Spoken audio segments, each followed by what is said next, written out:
नमस्कार। आज हम कुछ विचारों पर बात करेंगे जो रूपेश जैन के अपने जीवन के अनुभवों से निकले हैं।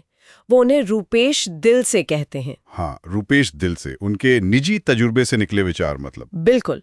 और हमारे पास उनका एक लेख है, या शायद कुछ नोट्स कह लें, जिसका शीर्षक है लालच और संयम, जीवन के सबक। अच्छा, लालच और संयम। हाँ, तो कोशिश रहेगी कि इसमें जो काम की बातें हैं, जो सबक छिपे हैं, उन्हें थोड़ा कुरेदें, समझें। जरूर जरूर, देखते हैं क्या निकलता है। तो पहला विचार जो सामने आता है वो है, लालच एक शांत विनाशक है। अब ये सुनने में तो सीधा लगता है, पर ये शांत विनाशक, इसका मतलब क्या हो सकता है, खासकर उनके अनुभव के हिसाब से? ये वाकई सोचने वाली बात है। शांत विनाशक मतलब शायद ये है कि लालच का जो नुकसान है वो एकदम से पता नहीं चलता। अच्छा। हाँ, जैसे कोई छुपी हुई दरार हो। ये धीरे धीरे बिना शोर किए हमारे उसूलों को, शायद रिश्तों को या मन की शांति को ही खोखला कर देता है। मतलब पता भी नहीं चलता और नुकसान हो रहा होता है। बिल्कुल। और जब तक पता चलता है तब तक शायद काफी देर हो चुकी होती है। ये कोई बाहरी हमला नहीं है, ये अंदर से धीरे धीरे खत्म करने वाली चीज ज्यादा है। अंदरूनी क्षरण जिसे कह सकते हैं। अंदरूनी क्षरण, ये दिलचस्प नजरिया है। तो अगर लालच ऐसे धीरे धीरे काम करता है, तो क्या ये सिर्फ मतलब ज्यादा पाने की इच्छा तक ही है, या कुछ और भी? यहीं से शायद उनका अगला विचार जुड़ता है ना। हाँ, वही मैं कहने वाली थी। उनका अगला विचार है, किसी भी चीज की अति कभी अच्छी नहीं होती। तो ये उस शांत विनाशक वाले विचार से कैसे जुड़ता है फिर? देखिए, बिल्कुल जुड़ता है। अति का मतलब है जरूरत से ज्यादा, एक्सेस।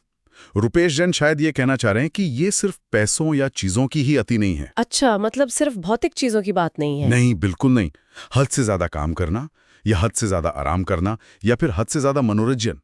यहां तक कि कभी कभी वो जो हद से ज्यादा भलाई करने की धुन होती है ना, हाँ हाँ, वो भी कहीं ना कहीं संतुलन बिगाड़ सकती है। जब कोई भी चीज जरूरत से ज्यादा हो जाती है तो उसका जो असल मकसद होता है या उसका जो फायदा होता है वो धीरे धीरे खत्म होने लगता है, और वो बोझ बन जाती है शायद। हाँ बिल्कुल, वो बोझ बन जाती है। यहीं से वो संतुलन की अहमियत समझ में आती है, जिसकी बात शायद वो आगे करेंगे। सही कहा। तो मतलब लालच धीरे धीरे नुकसान करता है, और किसी भी चीज की अति संतुलन बिगाड़ती है।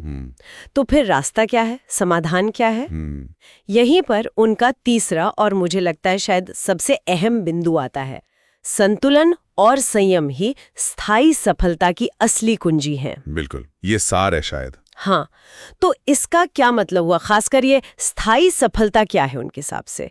क्या ये सिर्फ पैसा या शोहरत है? देखिए, स्थायी सफलता जैसा रूपेश जैन के विचारों से लग रहा है, वो शायद सिर्फ पैसा कमाना या मशहूर होना नहीं है। हाँ, ये शायद एक ऐसी स्थिति है जहां जीवन में एक ठहराव हो, एक स्थिरता हो, मन में शांति हो, और जो भी हासिल किया है वो टिकाऊ हो, मतलब लंबा चले। अच्छा, टिकाऊ, लास्टिंग सक्सेस। हाँ, और यहाँ संतुलन का मतलब है अपनी इच्छाओं और अपनी जरूरतों के बीच एक तालमेल बिठाना, जानना कि कब कितना काफी है। और संयम का मतलब है जल्दबाजी में फैसले ना लेना, भावनाओं में बहकर या किसी बाहरी दबाव में आकर कदम ना उठाना, बल्कि सोच समझकर धैर्य के साथ आगे बढ़ना। तो मतलब सोच समझकर, धीरज रखकर। बिल्कुल।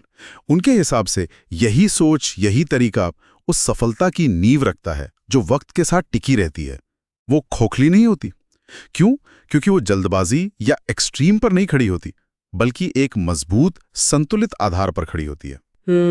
ये बात तो समझ आती है। तो कुल मिलाकर रूपेश जैन के ये जो रूपेश दिल से विचार हैं, इनसे आज हमने क्या समझा? एक तो ये कि लालच कैसे चुपके से नुकसान कर सकता है। हाँ, वो शांत विनाशक वाली बात। बिल्कुल। दूसरा कि क्यों किसी भी चीज की, चाहे वो अच्छी क्यों ना लगे, उसकी अति से बचना जरूरी है। संतुलन बिगड़ जाता है वरना। सही। और तीसरा, सबसे जरूरी, कि कैसे संतुलन और संयम मिलकर एक टिकाऊ और शायद ज्यादा सुकून भरी सफलता पाने के लिए अहम है। हाँ, बिल्कुल सही कहा। और जाते जाते एक सवाल शायद श्रोताओं के लिए सोचने को छोड़ा जा सकता है। हाँ, जरूर। कि क्या हर किसी के लिए स्थायी सफलता का मतलब अलग-अलग होता है, व्यक्तिगत होता है? ये तो है। और अगर हाँ, तो फिर उस अपनी वाली, उस निजी सफलता की परिभाषा के हिसाब से संयम बरतने का तरीका क्या होगा, उसका रूप क्या होगा? वाह, ये तो वाकई सोचने वाली बात है। बहुत दिलचस्प सवाल।